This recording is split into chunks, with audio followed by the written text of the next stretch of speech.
Level కింద మారి market ఎప్పుడైతే ఒక బుల్లిష్ క్యాండిల్ వచ్చిందో మన క్లియర్ ఇండికేషన్ ఏంటంటే మార్కెట్ కంప్లీట్‌గా పైకి వెళ్తుందని. దాన్ని బేస్ చేసుకొని ఇక్కడ నేను కాల్ ఆప్షన్ ప్లాన్ చేసుకున్నాను. సక్సెస్‌ఫుల్‌గా అయితే నా ప్రాఫిట్‌ని క్యాప్చర్ చేసుకున్నాను.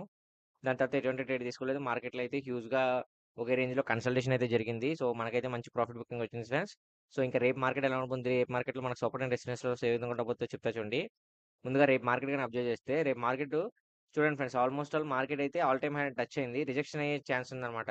సో, రిజెక్షన్ అయ్యే ఛాన్స్ ఉంది కాబట్టి ఆల్మోస్ట్ మార్కెట్ ఫాల్ అయ్యే ఛాన్స్ కూడా ఉందన్నమాట. సో, ఫస్ట్ 15 మినిట్స్ క్యాండిల్ ఒక బేరిష్ క్యాండిల్ వస్తే మీరు పుట్ ఆప్షన్ ప్లాన్ చేసుకోండి.